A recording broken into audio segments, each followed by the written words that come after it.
신의 예배 시작하도록 합니다. 502장입니다.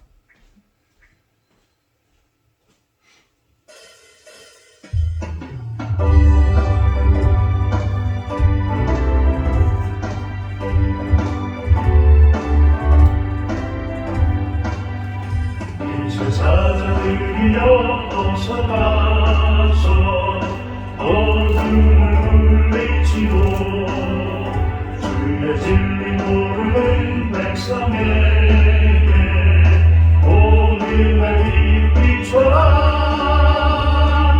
이천 사자들이여 오늘 날 비춰라. 죄로운 밤 빛을 찾아오리라. 성사를 위하여 힘을 내라. 주와 함께 하시기를 주의 크신 사랑을 전파하며 오늘 날 비춰라. 빛의 사자들이여 오늘 날 비춰라.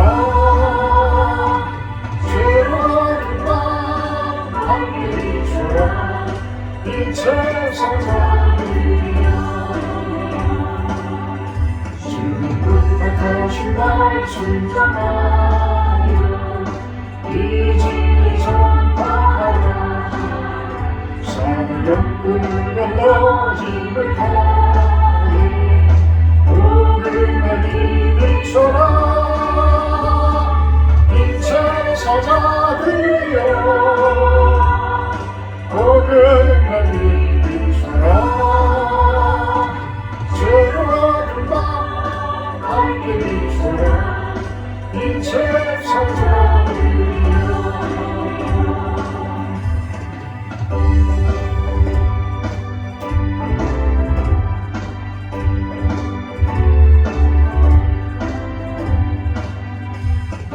남부 어디나 담백하지 주님만 의지하고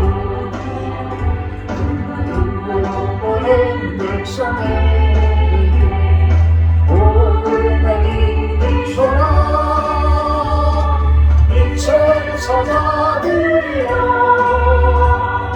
오늘 날 비춰라. 죄로운 밤 함께 비춰라. 빛의 사자들이여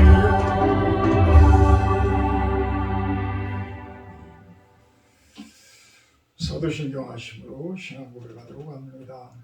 나는 전능하신 아버지 하나님 천지 창조주를 믿습니다. 나는 그의 유일하신 아들 우리 주 예수 그리스도를 믿습니다.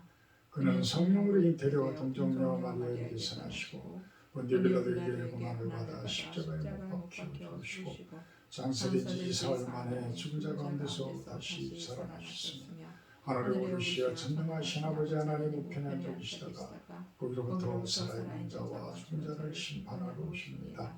나는 성령을 믿으며 거룩한 공교회와 성도의 교제와 죄를 용서받는 것과 몸의 부활과 영생을 믿습니다. 아멘. 찬송가 24장 찬송하시는 위에 구정신 사모님 기도해 주십니다.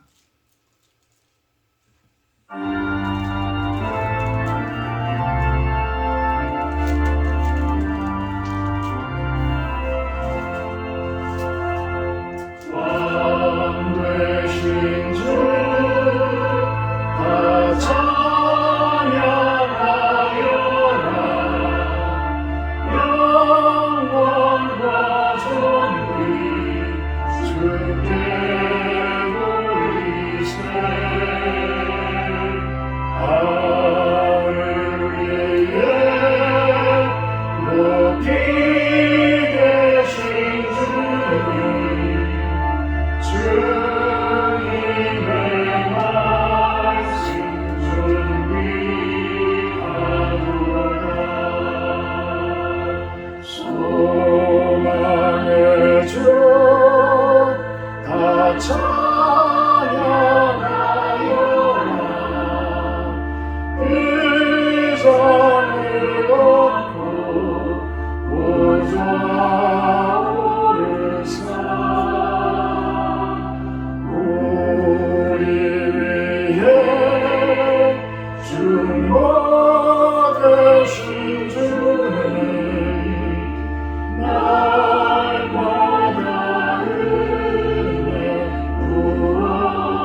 거룩한 주 다 경배하여라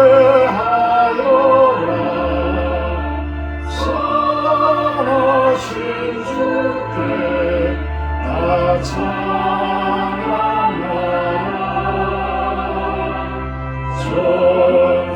천사들도 다 경배하여라 구세주 예수 영원하도다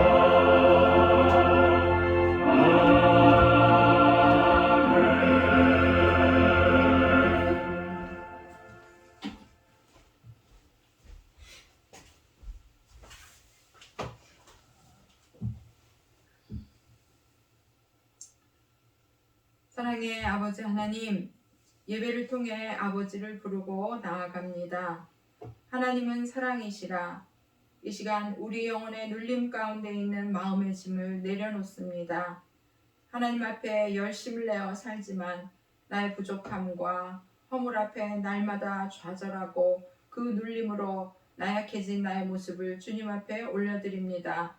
내 모습 이대로 나를 사랑하시는 주님임을 알면서도 늘 무엇인가 아버지께 보여드리고 해드려야 하는 압박감 때문에 오히려 하나님의 사랑을 누리고 살기보다는 채워지지 않는 나의 연약함으로 허기져 있는 나의 모습 가운데 찾아오셔서 오늘도 나의 노력과 나의 열심 때문이 아닌 그저 나의 존재만으로 나를 사랑하시는 주님임을 만납니다. 매일 그냥 아버지를 부를 때 늘 사랑으로 답해주시는 주님을 경험합니다. 내 안에 그 사랑의 능력이 가득 채워지기를 소망합니다. 그 사랑이 흘러서 또 다른 생명을 살리는 삶을 살기를 원합니다. 나의 영이 주로 만족함을 고백하오니 당신의 사랑으로 가득 찬 우리 모두가 되어지기를 간절히 기도합니다. 하나님이 주신 사랑이 나를 나되게 하며 누룩과 같이 부풀어 가정이 살고 교회가 살며 또 공동체가 살아나는 그러한 역사가 있게 해 주시옵소서. 사랑하는 목사님과 우리 모든 성도들에게 주의 사랑의 영이 충만케 부어져서 나도 살고 남도 살리는 사명을 잘 감당하는 영혼들에게 인도해 주시옵소서.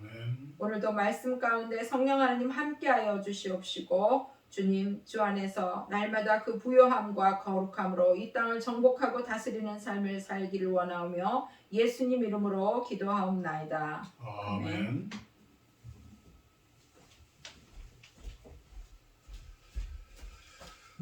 오늘은 신명기 2장 말씀입니다. 신명기 2장 1절에서 제가 9절까지 공독해 드립니다.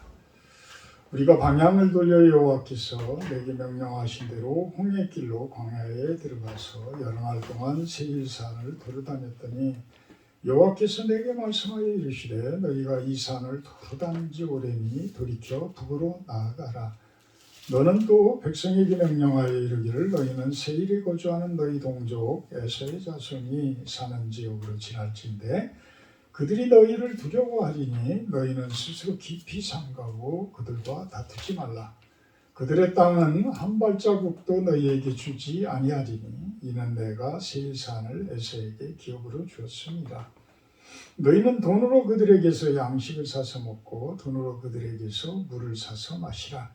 내 하나님 여호와께서 네가 하는 모든 일에 네게 복을 주시고 네가 이 큰 광야에 두루 다님을 알고 내 하나님 여호와께서 이 40년 동안을 너희와 함께 하셨으므로 네게 부족함이 없었느니라 하시기로 우리가 세일산에 거주하는 우리 동족 에서의 자손을 떠나서 아라바를 지나며 엘랏과 에시온 게벨 곁으로 지나 행진하고 들이켜 모압 광야길로 지날 때에 여호와께서 내게 이르시되 모압을 괴롭히지 말라 그와 싸우지도 말라 그 땅을 내가 네게 기업으로 주지 아니하리니 이는 내가 롯 자손을 아르를 기업으로 주었습니다. 아멘. 오늘 말씀 제목은 아군과 적군 이렇게 세워봤습니다. 아군과 적군. 참 아군이라고 그러면 우리 편이고 적군이라고 그러면 말 그대로 우리를 대적하는 자들을 이야기합니다. 지금 어찌 보면 지금 러시아가 우크라이나를 침공한 가장 큰 원인 중에 하나는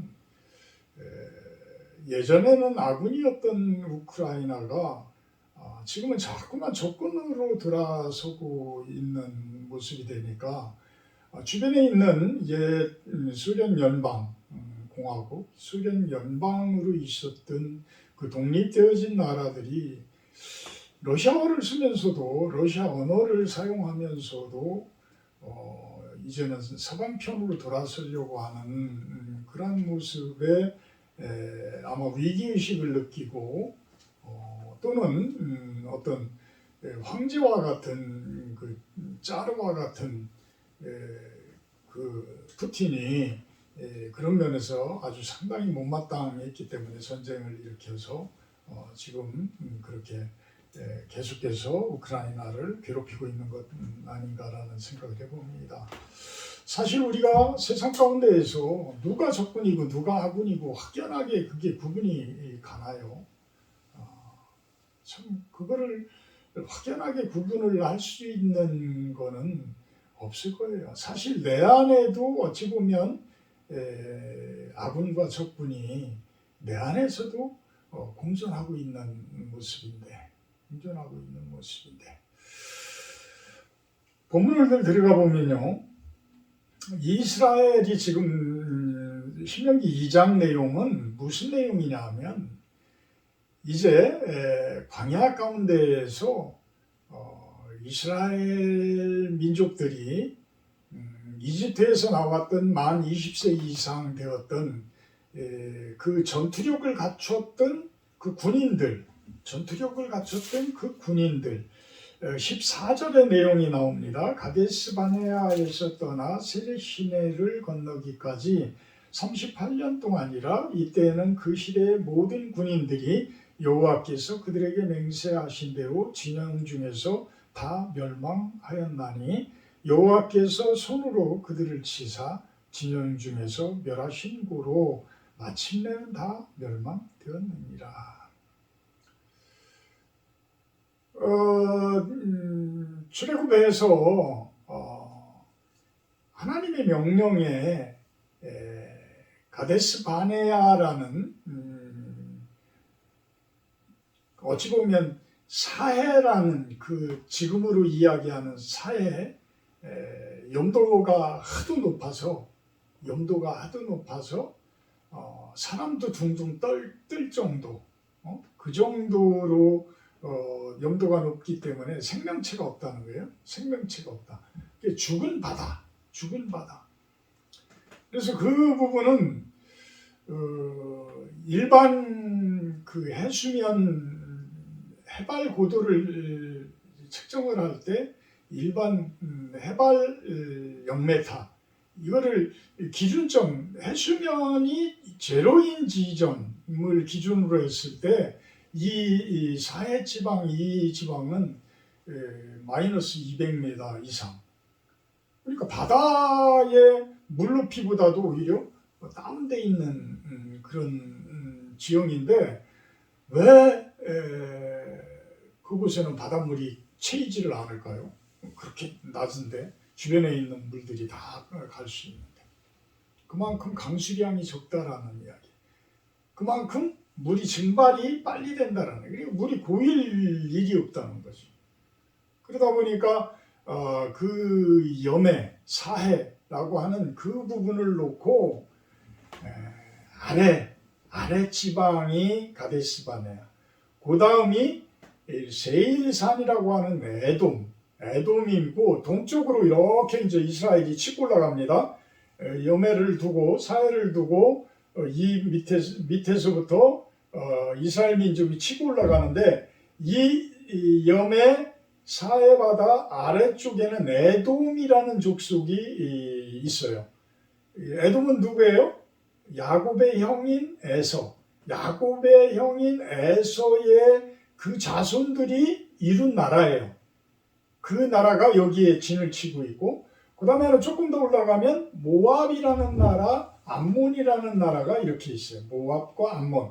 모압과 암몬은 롯에 의해서 아브라함의 조카죠. 아브라함의 조카의 민족들에 의해서 그 동쪽 지방의 나라를 이루고 사는 그 나라들이에요. 그 나라들. 근데 이 이스라엘 민족들이 여리고성을 들어가기 위해서 다 거쳐야 되는 나라들이에요. 다. 에서의 나라도 거쳐야 되고, 롯의 후손들인 모압이라는 나라도 거쳐야 되고, 암몬이라는 나라도 거쳐서 그 요단강 건너편 동편에 진을 치게 되어져요. 그래 거기까지 올라가는 이 과정을 지금 하나님께서 명령을 하고 계시는 거예요. 어떻게 해라라는 그 명령을 지금 하고 있는 겁니다. 거기에는 한마디로 이야기하면 그 얘기예요. 그곳에는 너네들이 처음으로 올라가는 그 시점에서는 세일산이라는 에돔의 나라를 만나게 될 것이다. 에돔이라는 나라는 이스라엘인 야곱의 형의 나라이기 때문에 그들과는 싸우지 말아라. 그들에게 준 땅과 그들에게 준 모든 것들은 너희들이 취할 상황들이 아니다. 너희들은 그곳을 지나갈 때에 모든 물이나 모든 양식이나 이런 것들을 돈을 주고 사 먹으면서 그들에게 아주 평화를 선포하고 그들과 좋은 이미지를 가지고 올라가라. 절대 다투고 싸우고 그들의 땅을 취할 생각을 하지 말아라. 이야기를 합니다. 그 다음에 올라가서는 모압이라는 나라도 아브라함의 조카인 롯의 그 땅들이기 때문에 후손들의 땅들이기 때문에 그들과도 평화를 선포하고 싸우지 말아라. 암몬이라는 나라도 마찬가지다. 그 나라와도 싸우지 말아라. 다만 그 위에 올라가서 이제는 다른 나라들 헤스본 왕 시혼이라는 그 나라, 헤스본이라는 나라, 헤스본이라는 그곳에 다다르게 되면 이 시온이라는 왕이 있는데 그에게는 평화를 선포했다가도 그들이 말을 듣지 않는다면 너네들은 그들을 진멸하라. 이렇게 이야기를 합니다. 참 출애굽기나 어떤 민수기나 뭐 신명기 이런 데서 나오는 진멸하라. 이 소리를 듣게 되면 참 거역스럽다라고 표현을 할 수가 있을 것 같아요.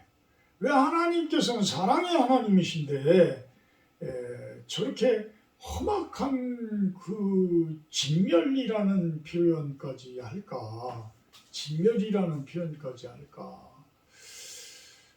참 그게 왜 그렇게 중요할까? 예수님께서는 제자들을 파송을 하면서 어떻게 해요? 각 집에 들어가라 하면 처음에 무엇을 선포하라고 합니까? 샬롬을 선포하라고 해요. 샬롬. 평강하라. 평화를 선포하라. 평안을 선포하라. 그래서 예수님도 제자들을 부활해서도 평안할지어다 라고 이야기를 하잖아요. 평안할지어다. 샬롬. 하나님은 샬롬의 하나님이세요. 그런데 이 세상 가운데서는 그 샬롬을 해치고자 하는 교묘한 세력들이 있어요. 교묘한 세력들. 그래서 사도 바울도 그런 이야기를 하죠. 선한 싸움을 싸워야 되는데 그 싸움은 하늘에 있는 악한 영들, 또 이 세상의 어둠을 주장하는 어둠의 세상 주관자들, 이들과의 싸움이라는 거예요. 이들과의 싸움. 그래서 그 우리네들의 삶에, 우리네들의 샬롬에 큰 해가 되어지는 그런 상황이 되어진다면 그 부분은 진멸해야 된다. 진멸해야 된다. 발에 먼지를 털어버리라라는 예수님께서는 이야기가 결국은 상대를 하지 말아라. 상대를 하지 말아라. 구약에서 이야기하는 진멸하라. 진멸하라. 십자가에 못을 박아라. 라는 이 명령과 모든 것들이 상통되어져요. 참 어제부터 제가 하도 놀랄 일이, 시골에 살다 보면 놀랄 일이 생기는데, 지금도 아침에 기온이 영하 4도 5도 이렇게 떨어지는데, 어제는 날이 무척 포근해서 그런지 어제 밤에 묵상을 마치고 교회 문을 열었는데 우리 강아지들 걸음을 흘러나서 얘네들이 막 기쁘다고 쫓아오는데 발밑에서 뭐가 자꾸 꿈지럭거리는 느낌이 있어서 자세히 보니까 그게 구렁이였어요. 무슨 구렁이라고 그러죠? 능구렁이, 담 넘어가듯 한다라는 표현을 하는데, 그 능구렁이는 어려서도 제가 집 돌담인 그런 시골집은 그 능구렁이가 항상 있습니다. 저녁 낮을 같은 때는 진짜 큰 놈은 한 1m 그 정도까지 돼요. 우리 교회 저 위에서도 작년인가 한번 움직였다고 그랬는데 나는 미처 못 봤는데, 이제 그런 그 옛날 교회 저 뒤편에서도 작은 이제 구렁이, 그 내내 똑같은 구렁이인데, 아마 이 교회 이 바닥을 습기가 차가지고 띄워서 바닥을 했기 때문에 밑에는 공기가 통하도록 이렇게 반을 묻어놨어요. 그러니까 아마 뱀들이나 어떤 동물들한테는 이 밑에가 아주 겨울 나는 데는 아주 최적의 장소가 아닌가라고 생각을 합니다. 그런데 얘가 아마 날씨가 너무 좋아서 그런지 나왔다가 이제 추워가지고 미처 못 들어가고 그 앞에서 그냥 딱 우리한테 이제 걸렸던 것 같은데, 참 시골에서 목회하셨던 목사님들이 가끔 어떤 때 보면은 이 강단 앞에도 뱀이 또아리를 들고 있었던 경우도 경험을 했다 이런 이야기를 나오는데, 참 그러면서 그런 생각을 해봤어요. 야, 참 우리 사람들과 어찌 보면 보이지 않는 저곳에서 뱀이 지금 공생을 하고 있다. 공생을 하고 있다.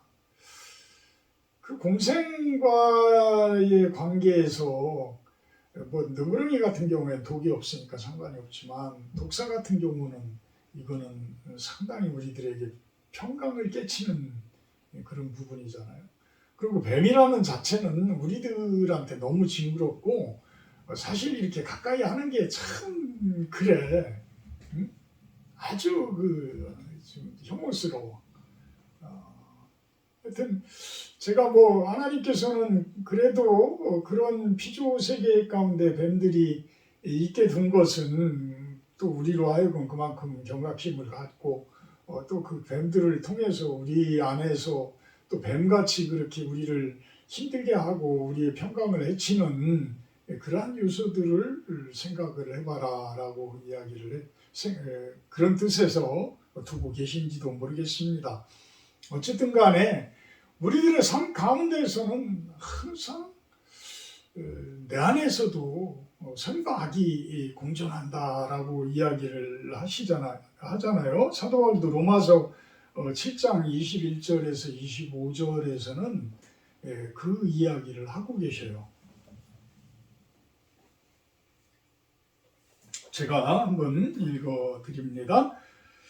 그러므로 내가 한 법을 깨달았노니 로마서 7장 21절에서 25절입니다.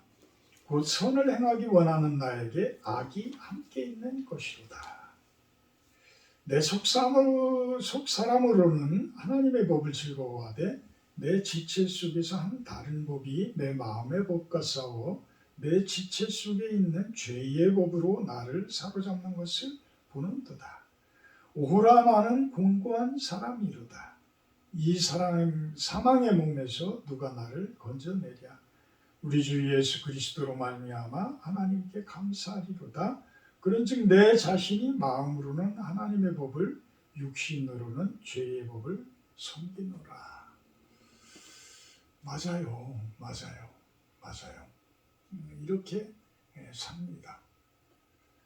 이것을 이겨낼 수 있는 방법, 이 죄의 법을 깨뜨릴 수 있는 방법, 이 악을 깨뜨릴 수 있는 방법은 뭐밖에 없다고요? 예수 그리스도밖에 없어요. 예수 그리스도밖에. 제가 이렇게 테니스 하면서 우리 가끔 이제 회원님들과 식사도 하고 뭐 커피를 한 잔 마시면서 또 쉬는 시간에 가끔 대화를 할 때에 그분들이 이제 내가 목사이면서도 이제 예전에 그분들의 삶에 대해서 이렇게 이야기를 할 때가 있어요. 대부분 보면 교회를 다녔던 분들이에요. 심지어는 교회에서 집사 직분까지 받았던 분들. 청년 때는 어떤 청년부 청무님까지 하고 이랬던 분들. 이렇게 깊숙이 교회 생활을 하셨던 분들이 지금은 전혀 신앙생활들을 안 해요. 안 한다고 하는데도 가끔 가다가 그래도 한 번씩 온라인 예배를 드릴 때가 있다고 이야기들을 하더라고요. 근데 그분들이 제일 큰 상처를 받은 것 중에 하나는 교회에서의 싸움이에요. 교회에서의 싸움. 어제 한 9시가 넘었는데 예전에 알던 목사님, 저는 신학을 늦게 했으니까 뭐 그분은 저랑 나이가 같지만 월등한 선배님이시죠. 목사 안수를 받은 게 뭐 몇십 년 되시는 분이에요. 몇십 년. 그분도 교회를 담임 목사로 왔을 때 엄청 고생을 했다는 거예요. 그때 거의 쓰러질 정도로 고생을 했다고 합니다. 누구 때문에? 장로님들 때문에. 그러니까 어떤 목사님들은 바뀌잖아요. 교회는 계속 그 자리에 서 있지만 담임 목사님들은 계속 바뀝니다. 어떤 개척을 해가지고 왔다라고 한다고 그러면 개척을 처음부터 한 분들은 계속 있겠지만 그 개척을 하신 분이 은퇴하고 나면 어떻게 다른 분이 오잖아요. 근데 다른 분이 오면 이제는 기득권을 누가 가지고 있느냐 하면 장로님들이 가지고 계시는 거예요. 그래서 장로님들이 우리 교회가 되는 거예요. 그럼 이제 새로운 목사님은 거기에서 뿌리 내리려고 하면 그 텃세에 아주 그냥 몸이 녹아내릴 정도로 그렇게 마음고생을 한다고 합니다. 그러다 보면 이제 목사님 편에 서는 사람들도 있고 장로님들 편에 서는 사람들이 있고 이러면서 이게 이제 큰 싸움이 되어지기 시작을 하면 교회가 갈라지게 되고 서로가 이제 분열되어져서 나가는. 제일 큰 예로 사랑의 교회 옥하는 목사님 돌아가시고 나면서 돌아가신 게 아니고 내려놓으시면서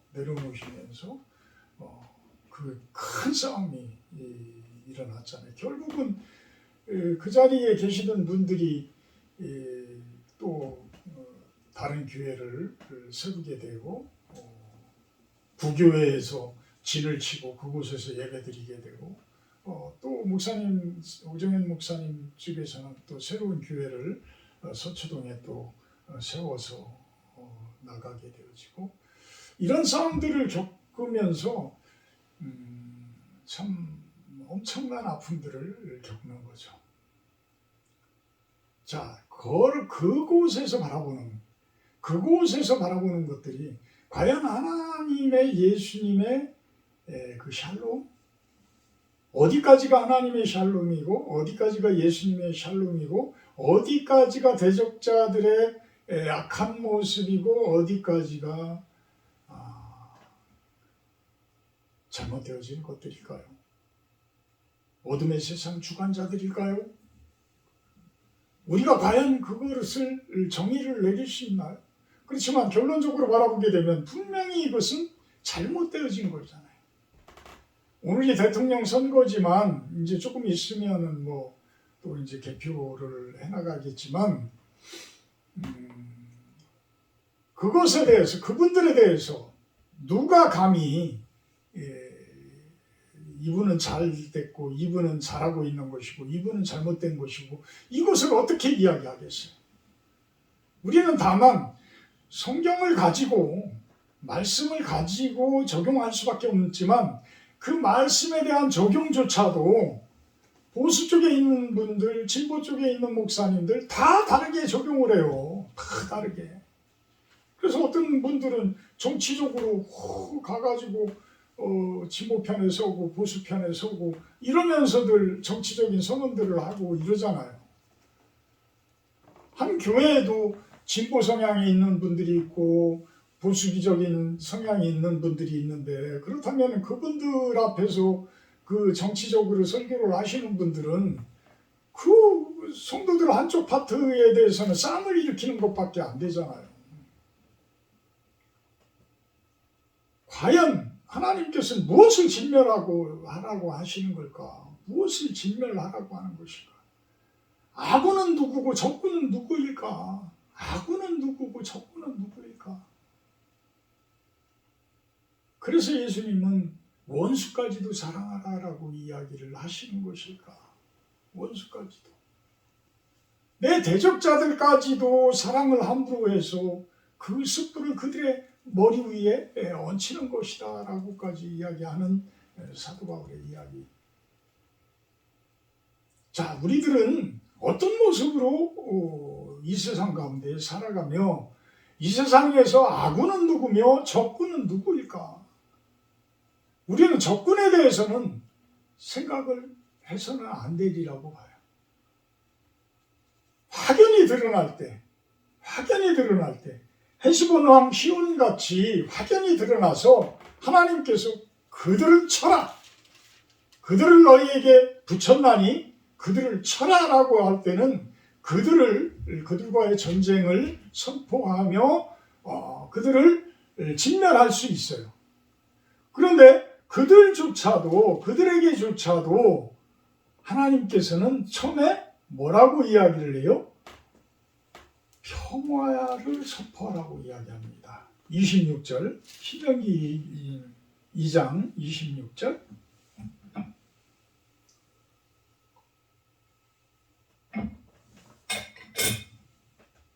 내가 그대못 광야에서 헤스본 왕 시온에게 사자를 보내어 평화의 말로 이르기를 나를 내 땅으로 통과하게 하라. 내가 큰 길로만 행하고 자루나 우루나 치우치지 아니하리라. 너는 돈을 받고 양식을 팔아 내가 먹게 하고 돈을 받고 물을 주어 내가 마시게 하라.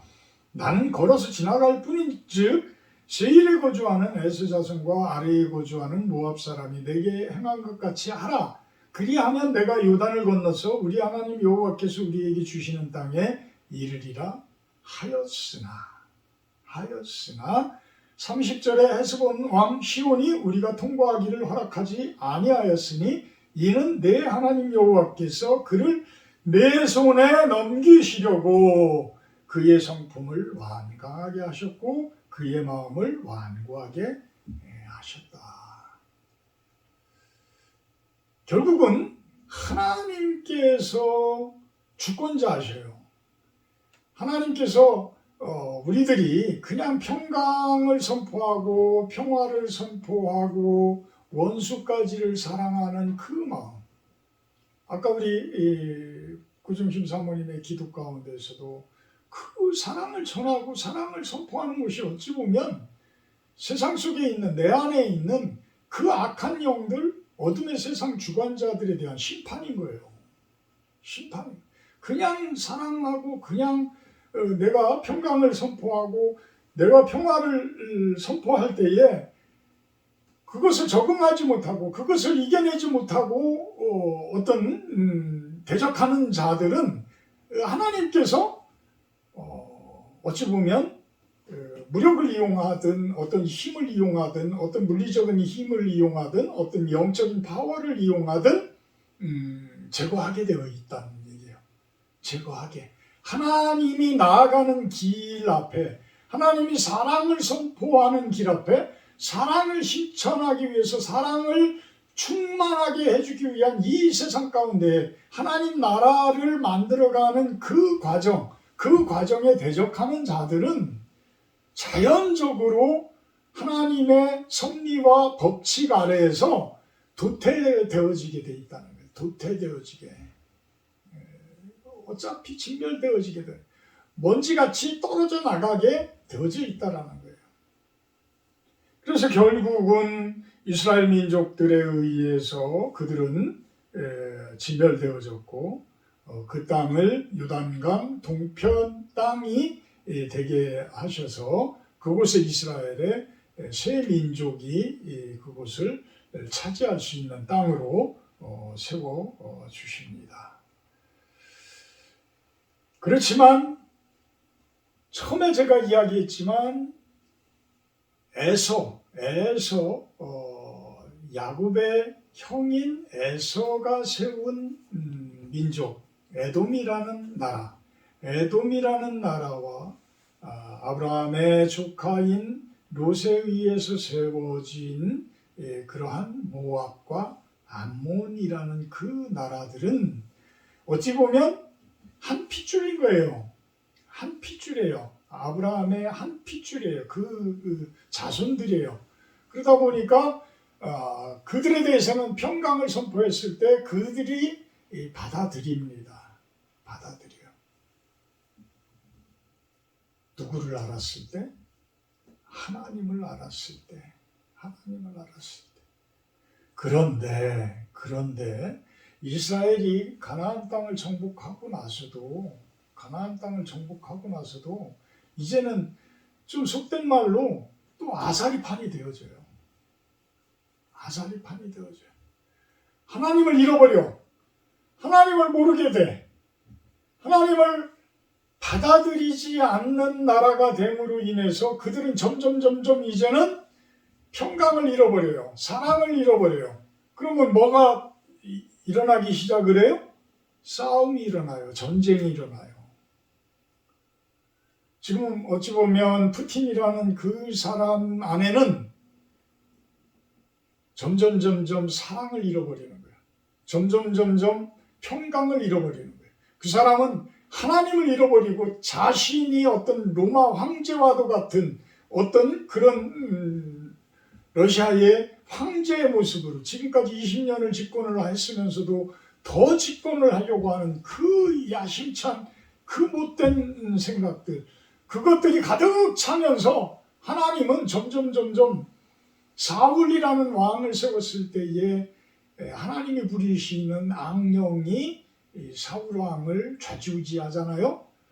그런 모습처럼 어찌 보면 푸틴 안에 그러한 악령이 왔다 갔다 하는 것 아닐까라는 생각도 해봐요. 그러니까 샬롬을 잃어버리고 평화를 잃어버리고 사랑을 잃어버리고 전쟁을 일으키고 이런 모습이 되어지는 것이죠. 이렇게 나중에는 사사시대가 되어지면서는 이제는 어떤 내서의 어떤 암몬이나 모압이나 에돔이나 이런 나라는 둘째치고 이스라엘의 12지파끼리도 싸움을 일으켜요. 그래서 엉망이 되죠. 솔로몬 왕이 죽고 나서는 남왕국과 북왕국이 완전히 분리되어지고 이러잖아. 그러니까 하나님을 잃어버린다는 것. 우리는 예수님의 사람들이기 때문에 예수님을 잃어버린다는 건 이렇게 중요한 거예요. 이렇게 중요한 거예요. 여러분들이 평강을 얻고자, 여러분들이 사랑을 얻고자, 여러분들 가정에 평화가 가득하고 사랑이 가득하고 따뜻함이 가득한 모습을 구하신다면, 그것을 바라신다면 예수님을 여러분들 가정에 세우세요. 여러분들 안에, 내 안에 참된 샬롬과 참된 평강과 사랑이 가득한 모습이, 건강이 가득한 모습을 채우시고자 한다면 예수님을 내 안에 중심에 모시십시오. 오늘 대통령 선거지만 우리 대한민국이 참된 샬롬과 참된 하나님의 평강과 하나님의 축복이 가득한 나라가 되기 위해서는 대통령이 예수님을 영접하는 그 모습이 되어야 돼요. 그 대통령의 중심에 예수님이 있어야 된다는 거예요. 지금까지 역대 대통령들 믿음을 가지고 계신 분들이 많았던 걸로 알고 있습니다. 그런데 이번 대통령들은 믿음 생활을 거의 안 하신 분들이에요. 그래서 더욱더 참 마음이 아프고 답답합니다. 기도합니다. 사랑의 하나님 감사합니다. 성경 말씀을 통해서 또한 우리들이 어떻게 살아야 할지, 또 우리 대한민국이 대통령 선거를 통해서 앞으로 어떻게 나아가야 할지를 살펴봅니다. 내 안에 예수님이 계셔야 하고 내 가정에 예수님이 계셔야 하고 우리 대한민국을 하나님께서 이끌어 주시는 모습이 될 때에 참된 샬롬과 사랑과 평강과 평화가 가득한 그러한 모습이 됨을 바라봅니다. 그냥 기도합니다. 묵묵히 나아갑니다. 작은 이곳 실로원에서 기도합니다. 저희들의 골방에 앉아서 묵묵히 기도합니다. 하나님, 우리들의 기도를 들어주시옵소서. 예수님의 이름으로 기도합니다. 508장 찬송하신 후에 주기도문으로 예배 마치도록 합니다.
말고 나와서 전하지 주 예수 말씀 이루는 전하라 우리 때부터 가셨네 주의 대우 다가시니 천사도